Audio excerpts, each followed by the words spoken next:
existe o caso de que, como você falou, realmente esses três times são os únicos três que são nacionais. Você pode encontrar torcidas desses times em outras cidades da Turquia, enquanto os times das próprias cidades, né, por exemplo, Bursaspor, Trabzonspor, que chegaram a ser o quarto dos grandes clubes, os dois chegaram a ser o quarto dos grandes clubes, inclusive Bursaspor teve campeonato, Trabzonspor já teve campeonato, mas nunca tiveram torcidas em outras cidades, apenas na cidade de Trabzon e em Bursa.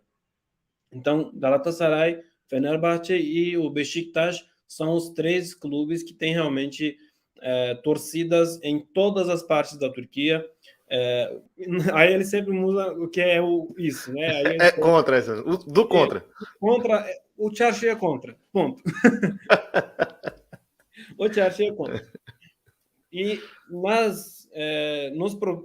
Nos protestos de 2013, durante a tentativa de demolição do parque de Gezi, né, Gezi, que seria o desmatamento da área verde toda para a construção de um shopping center, Çarşı foi o líder nos protestos. Çarşı foi o grupo que mais organizou as manifestações, mais sofreu as retaliações da polícia. A eleição na Turquia é a segunda eleição presidencial, a segunda eleição geral da Turquia depois que o regime presidencialista foi instalado em 2017.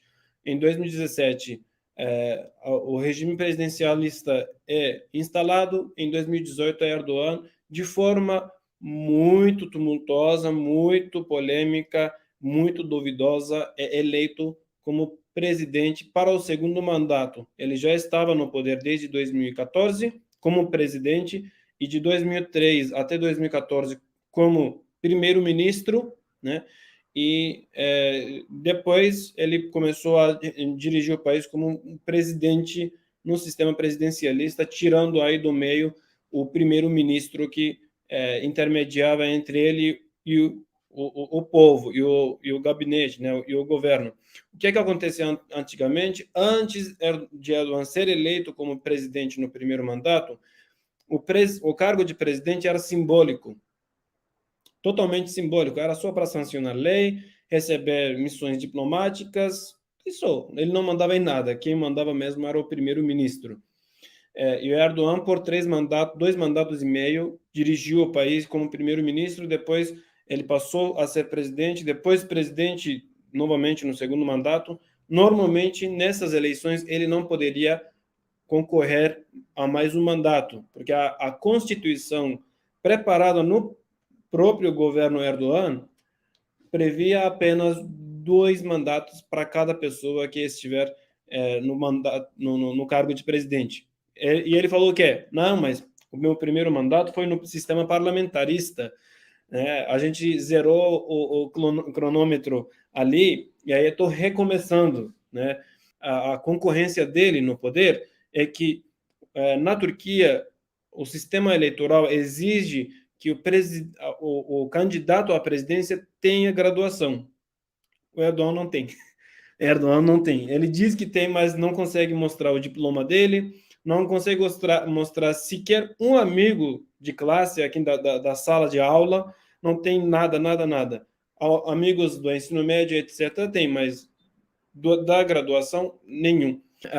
De Erdogan não ter graduação, e isso, em termos da lei turca, também impossibilita a candidatura dele, normalmente, né? Mas como Erdogan está no... Claro que é uma medida elitista, né? Convenhamos que é uma medida elitista, mas, enfim, nem isso ele respeita, né? Vamos dizer assim. Nem isso lei, ele né? respeita.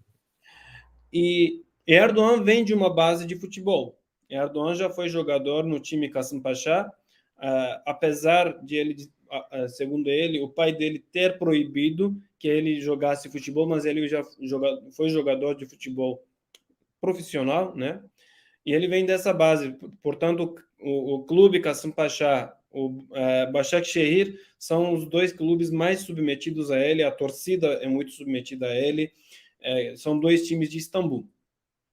Vou mostrar aqui a imagem, que eu já fiz até uma thread sobre isso uma vez, e aí Isso aqui você tem aqui, né? A questão é Istambul, né? Aqui em cima você vê o Galatasaray, né? Ou Isso. seja, o estádio, na verdade, não necessariamente a região O onde é estádio, isso. identificado.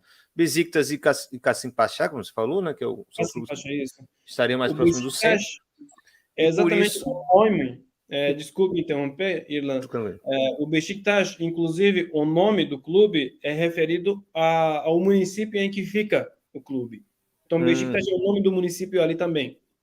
Entendi. Aí tem essa relação aqui, né, do Fenerbahçe. Isso.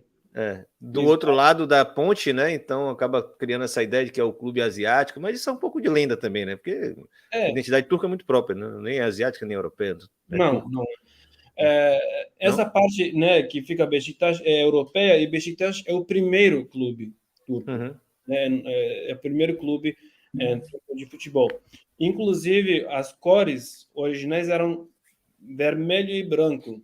Só que quando houve a Primeira Guerra Mundial e o Império Otomano entrou na guerra e o Beşiktaş perdeu seus próprios jogadores nessa guerra, que morreram nessa guerra, eles, em homenagem a isso, mudaram de vermelho para preto. Aí ficou preto e branco, né? Bom, e Erdogan, como ele está no poder há 20 anos, retomando aí a nossa conversa anterior, como ele está no poder há 20 anos, a burocracia toda já é submetida a ele. São pessoas que ele nomeou. Principalmente o presidente do Tribunal Superior Eleitoral é de uma família muito, muito aliada a ele.